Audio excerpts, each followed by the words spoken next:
Bonjour à tous, je suis ravie de vous retrouver pour un nouveau numéro en immersion. Alors aujourd'hui, on est à Enchambert, devant le cabinet vétérinaire Les Béliers. Alors ce sont des vétérinaires qu'on dit ruraux. Alors en quoi consiste leur travail? Eh bien on va découvrir tout ça en rejoignant Camille puis Patrice. Venez avec moi.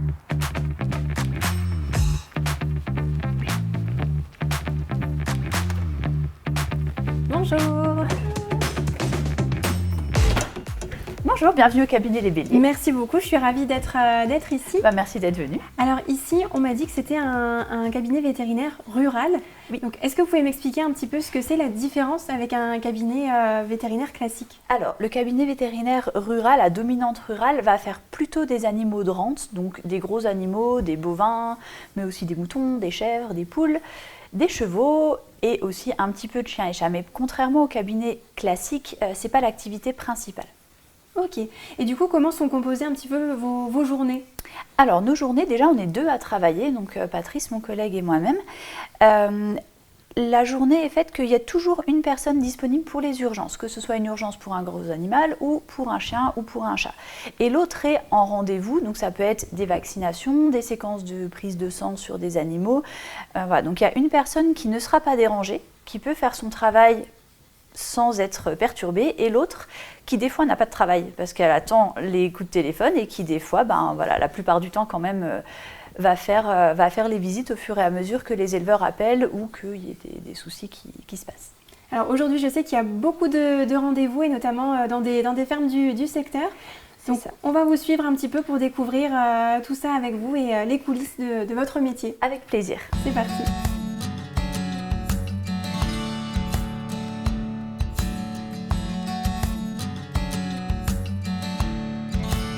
Donc ici on est dans une ferme à Montbronne, c'est ça? Oui, on est à la ferme Lisenbourg à Montbronne qui font des vaches allaitantes, donc des blondes d'Aquitaine, qui font de la vente directe. Et là on est en période de vélage, donc a priori il y a un petit veau qui est né il n'y a pas longtemps et qui a un petit souci au niveau du nombril, donc on va aller regarder ça. Ça marche.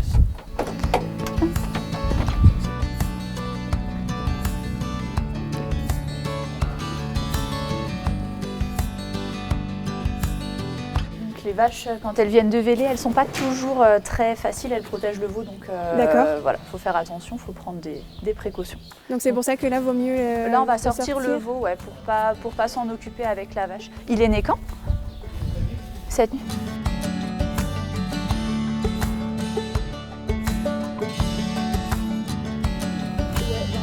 Ce qu'on va faire, moi je vais mettre une ligature là-dedans, je mets un antibio et je suis même pas sûre que j'ai besoin de refermer ici. Je vais peut-être juste mettre un point pour qu'elle tire pas dessus. Je vais chercher ce qu'il faut.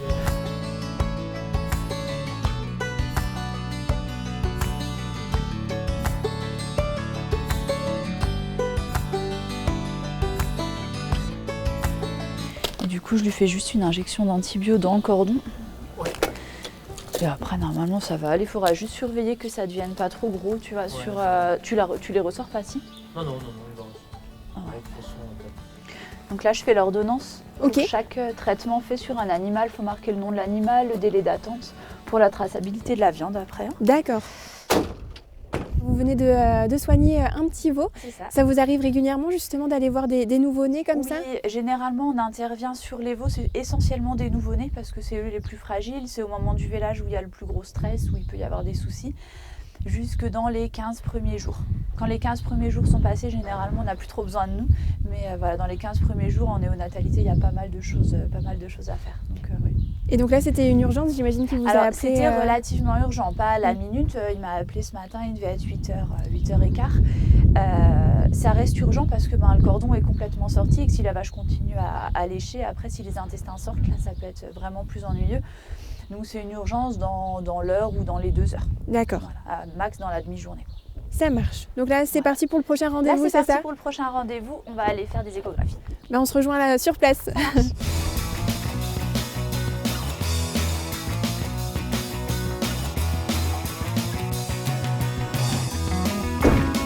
Donc là, on est dans une autre ferme, toujours Oui. à Montbronne. Toujours à Montbronne, on est à la ferme de la Neumate, qui est la ferme de mon mari aussi. D'accord.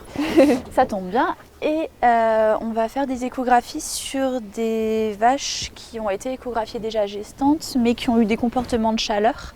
Donc il y a un doute de est-ce qu'elles auraient avorté, sachant qu'on a eu un avortement il n'y a pas très longtemps. D'accord. Donc on va simplement vérifier qu'elles n'aient pas avorté.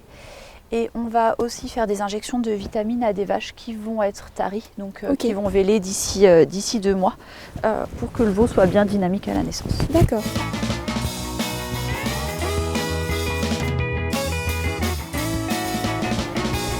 Donc pour vous, c'est principalement des déplacements dans les fermes? Oui, essentiellement, ouais. Essentiellement, parfois ils nous ramènent des veaux sur place au cabinet pour les perfuser. Quand c'est des nouveau-nés, c'est plus facile, ils ne bougent pas beaucoup. Mais sinon, c'est nous qui nous déplaçons systématiquement en ferme. Ouais. D'accord. Les échographies, on les fait en transrectal parce que le rectum surplombe l'utérus. Ok. Et du coup, tu me dis quand je peux y aller. Du coup, ça nous permet d'avoir une belle image.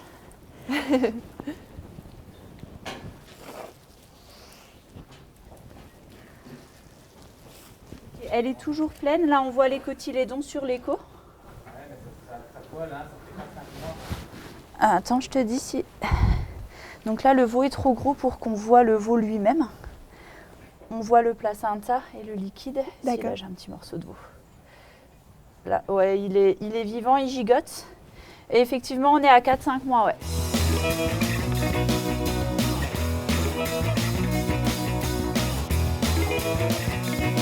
Donc là, on va faire des injections de vitamines. C'est des vitamines et du sélénium. D'accord. Ça permettra de donner une bonne vitalité au veau à la naissance, un colostrum de bonne qualité. D'accord.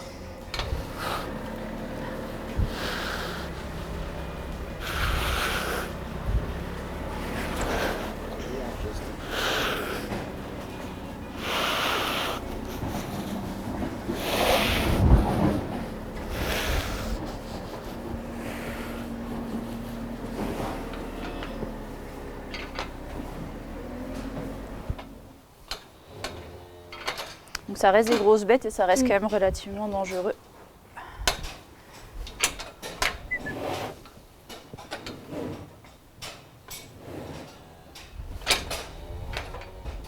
Je peux enlever la voisine? Un fil.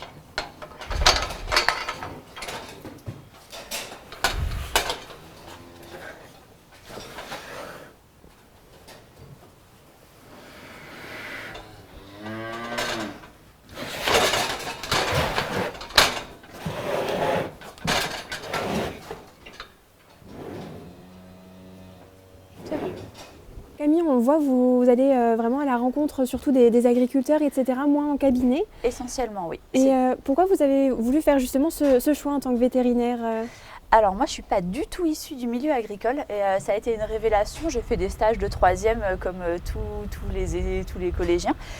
Et je suis tombée par hasard sur un vétérinaire qui faisait des bovins. Et j'ai trouvé ça absolument formidable. J'ai trouvé que c'était une forme de liberté et un contact avec les éleveurs qu'on n'a pas autant en cabinet quand les gens viennent chez nous. Là, on va chez les gens, on va dans leur quotidien. Et du coup, on se retrouve vraiment en immersion dans leur vie, dans leur cheptel. Et il y a une relation de confiance qui se crée énormément. Et du coup, moi, c'est vraiment ce côté-là que j'aime beaucoup. Et est-ce que du coup ça a nécessité une formation différente que des vétérinaires classiques entre guillemets? Pas tout à fait, c'est-à-dire que le cursus de base c'est le même. Dans les études jusqu'à la 4e année c'est la même chose et sur la 5e année on se spécialise entre guillemets, c'est-à-dire qu'en fait c'est une année qui est essentiellement composée de stages, donc en fait on choisit des stages à dominante plutôt rurale, donc j'ai fait des stages dans le berceau charolais où on a fait énormément de césariennes, enfin voilà, on choisit un petit peu. Je suis très intéressée par les chèvres aussi, donc je suis allée à Mel c'est vraiment une clientèle dans l'ouest où ils font énormément de chèvres, donc voilà, pour apprendre vraiment sur le terrain.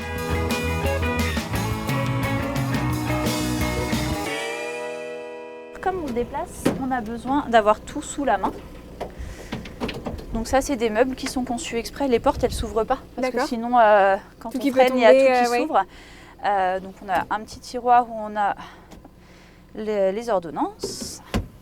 Et après, donc chacun trie comme il veut. Moi, j'ai trié le tiroir là, où j'ai mes antibiotiques, donc en grand conditionnement, en petit conditionnement et mes anti-inflammatoires. D'accord. Donc on a à la fois des paquets complets, enfin des boîtes non entamées qu'on peut laisser aux éleveurs et des entamés où on peut faire juste le traitement d'un animal. Les tubes pour les prises de sang, les aiguilles, les compresses, le crayon à marquer, des petits pots pour faire des prélèvements de lait stériles si on doit faire des bactériologies sur le lait, des cathéters pour perfuser les veaux. Et ça vous arrive de devoir faire des opérations, enfin des choses un peu plus lourdes? Donc ça arrive régulièrement qu'on doit faire des césariennes ou des opérations plutôt digestives. Et là, j'ai tout regroupé dans ma petite boîte qui est là.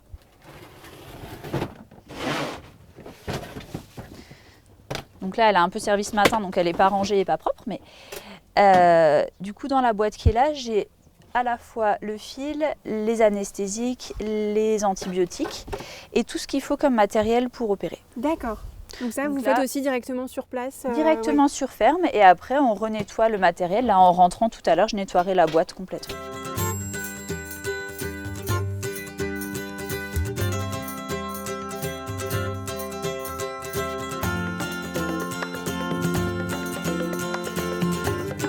Avec l'âge, en fait, ça apparaît de plus en plus. Oui, maintenant il y en a une sur. Ouais, mais ça, je lui enlèverai hein, quand on fait le détartrage, je mets un petit coup de scalpel. Celle-là, je peux lui enlever facilement, ça, c'est pas un problème. Du coup, des rendez-vous comme ça au cabinet, c'est assez rare finalement? Oui, c'est moins rare que ce à quoi on s'attendait, mais on en fait quand même un petit peu. On essaye de privilégier le début de matinée où on met 2-3 rendez-vous, le début d'après-midi, 2-3 rendez-vous, parce qu'avec les visites à l'extérieur, on a du mal à savoir combien de temps ça va prendre. Des fois, ça peut bien se passer, en 1/2 heure, c'est fait. Des fois, ça peut mal se passer et prendre un peu plus de temps. Donc voilà, en mettant les rendez-vous chien et chat en début de demi-journée, c'est plus simple pour nous. Donc là, c'est commandé, ça arrivera demain après-midi. Alors voilà, on a passé toute la matinée avec Camille et maintenant on va rejoindre son collègue Patrice. Bonjour Patrice. Bonjour. Alors vous avez un peu d'autres spécialités que Camille et notamment l'ostéopathie. Voilà. C'est ça. Alors comment vous êtes arrivé dans ce domaine? Donc moi je fais de l'ostéopathie plutôt énergétique, on va dire, fluidique. Je ne fais pas de structurel, pas de prise de catch. Et j'y suis arrivé parce que ça m'a toujours intéressé, ça correspond bien à mes convictions de vraiment essayer de faire du bien à l'animal. Et ça, l'animal, on le voit, il est détendu et même il nous remercie.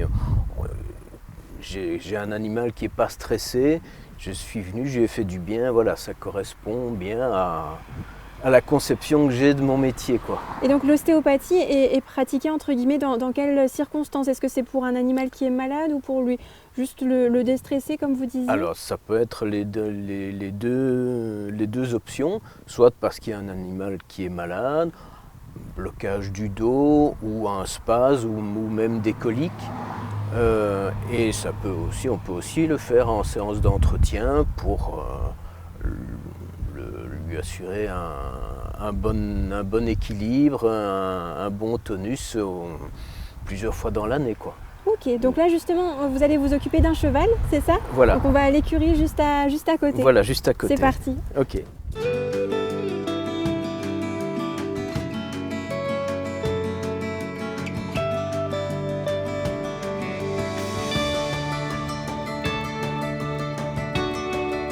Donc là je vais commencer le soin. Donc ce sont une série de vibrations de la peau. On imprime une série de vibrations de la peau sur des points précis.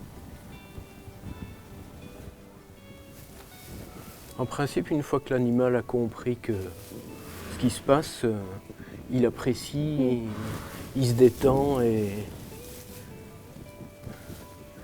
quand je viens avec ma casquette d'ostéo, ça se passe en général toujours bien. Oui.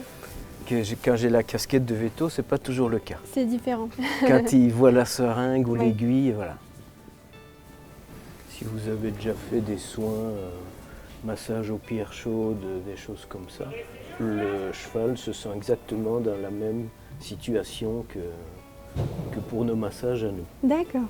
Que si on était étendu sur une table avec une serviette confortable, voilà, pour le cheval, il se sent exactement dans la même situation.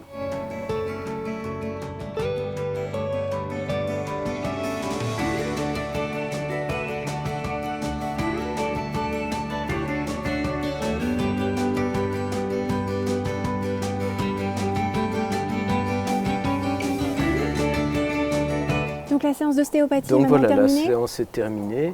Là, on va aller dans une autre écurie pour vacciner un cheval, faire un rappel de vaccin. Donc là, je vais, comme on a dit tout à l'heure, je vais changer de casquette. Et donc, on se retrouve là-bas. Ok, pour votre casquette de vétérinaire cette fois. Voilà. Ok, ben on y va.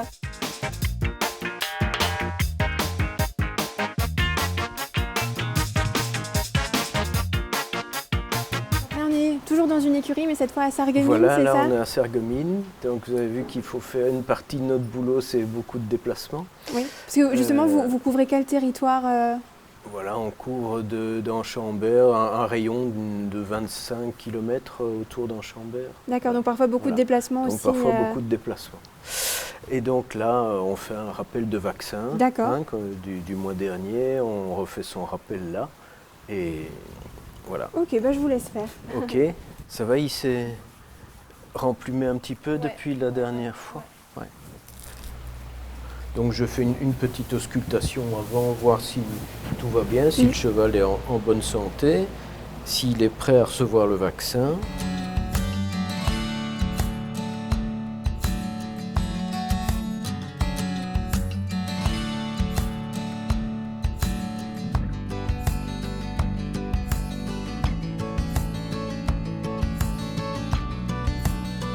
En tout cas, je vous remercie, vous et Camille, de nous Merci avoir à accueillis vous. toute cette journée. C'était vraiment très enrichissant de voir tout l'étendue de votre travail finalement, Voilà, d'avoir pu vous suivre tout au long de la journée. Donc un grand merci à vous de nous avoir c'est accueillis moi. et nous avoir fait découvrir l'envers de votre métier. Ok. Et voilà, cette nouvelle journée en immersion se termine ici. J'espère que comme moi, vous avez apprécié passer cette journée avec Camille et Patrice pour découvrir leur métier de vétérinaires ruraux. On a pu voir plein de choses aujourd'hui, c'était très enrichissant. Et quant à moi, je vous dis à très bientôt pour un nouveau numéro d'En Immersion.